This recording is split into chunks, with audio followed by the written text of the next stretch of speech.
Hello, welcome to our video notes. Chapter 1, Linear Functions, 1.1, Parent Functions and Transformations. I'm going to start with parent functions. The parent function is the most basic function in a family. Functions in the same family are transformations of their parent functions. Transformations are really where we evolve from this most basic parent function. All right, first of all, parent functions, we're going to talk about the constant. The constant is f of x equals 1, which is a horizontal line. Domain is the x values, and it will hit all x values with this horizontal line. And then the range is the y values, which it only hits one point on the y values, and that is y equals 1. Linear functions are straight lines that have slope, like so. F of x equals x, and there's our most basic function. It has a slope of 1 and a y-intercept of 0. And it hits all x values for domain, so that's why it's all real numbers, and it hits all y values for range, all real numbers. Absolute values. Absolute value, f of x equals the absolute value of x, gives us this V-shaped graph. And in this V-shaped graph, it hits all x values, so all real numbers. And it doesn't hit any negative numbers, so your range is only going to be y is greater than or equal to 0. And our last family is the quadratic family, and that's f of x equals x squared, and that's going to give us a U-shaped graph. And it will hit all x values, all real numbers, and it does not hit any negative numbers either, so y is greater than or equal to 0. Okay. So that's our parent functions. That's there in your notes. You can always relate to it. You're going to need it for this first section in chapter 1. A transformation changes the size, shape, position, and orientation of the graph. All right, and this is where these graphs evolve, right? And we're going to manipulate them and change them. And then the first transformation we're going to talk about is a translation. And a translation shifts the graph horizontally or vertically, but does not change the size, shape, or orientation. Meaning we are going to move this graph right or left, and that is it. All right. Or we can move it up and down. Sorry, right or left or up and down. Let's say, here we go. So we are going to graph this right here, g of x equals the absolute value of x plus 2.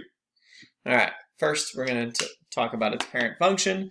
Then we're going to go ahead and graph both these functions and then describe the transformation. Okay, so here we go. I'm going to start with f of x equals the absolute value of x. This is a V-shaped graph, an absolute value function. And I am going to plug in these x values in for x. So it looks like this. F of negative 4 equals the absolute value of negative 4, which equals the absolute value of negative 4 is 4.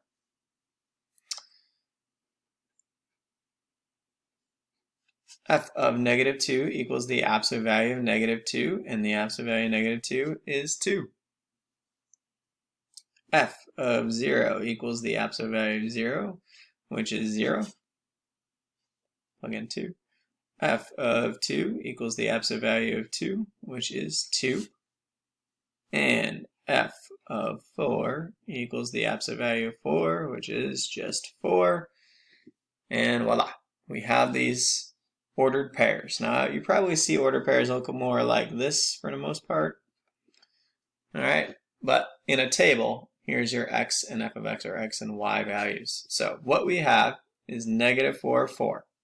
So I go 4 to the left, up 4, and voila, there's my first point. I have negative 2, 2. That's 2 to the left, up 2.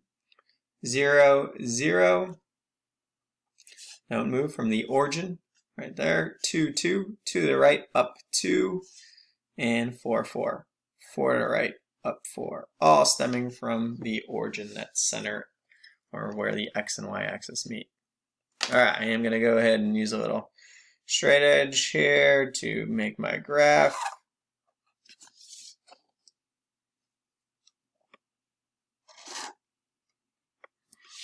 And voila, I am also going to go ahead and label it here a little bit. I'm going to make it f of x. All right, awesome. Or just f, I could even label it f. All right, I'm going to go ahead and do g of x now. I'm just going to do it in a different color so you can see it. And I'm going to start with g of -4. And that is the absolute value of -4 plus 2. And that's the absolute value of -2, which is 2. G of -2 equals the absolute value of -2 plus 2, which is the absolute value of 0, which is 0. G of 0 equals the absolute value of 0 plus 2, which is 2. Our absolute value of 2 is 2. G of 2 equals the absolute value of 2 plus 2, which equals the absolute value of 4, which is 4. And g of 4 equals the absolute value of 4 plus 2, which equals the absolute value of 6, which is 6. All right, ordered pairs. -4, 2. So I go 4 to the left, 2. -2, 0. 2 to the left and stop. 0, 2. 0 right or left, up 2 right there. 2, 4. 2 to the right, up 4. And 4, 6. 4 to the right, up 6. All right, again, I'm going to go ahead, use the straight edge here.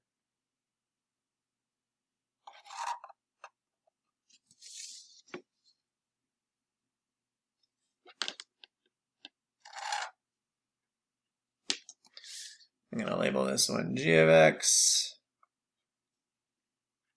And now let's just take a look. The green f of x is our parent function.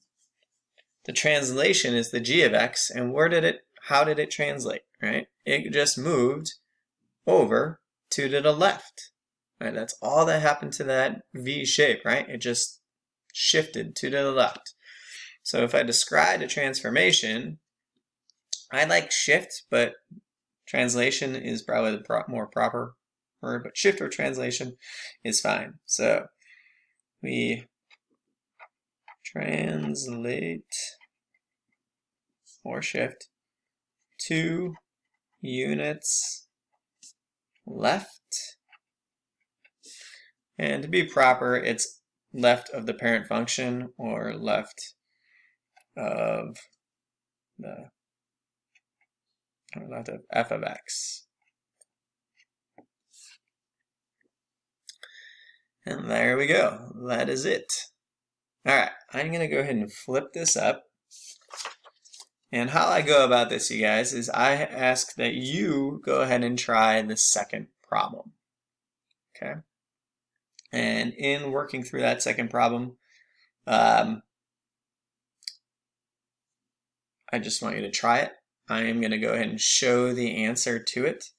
Unfortunately, via video recorder, I'm not going to walk you through it, but I'm going to show you the answer, and you should be able to determine what you got right or wrong. I could care less if you get it wrong. It doesn't matter. This is not graded at all. This is just part of the learning process of how you go through it. Okay, so now, if you could please pause your video and go ahead and give it a try.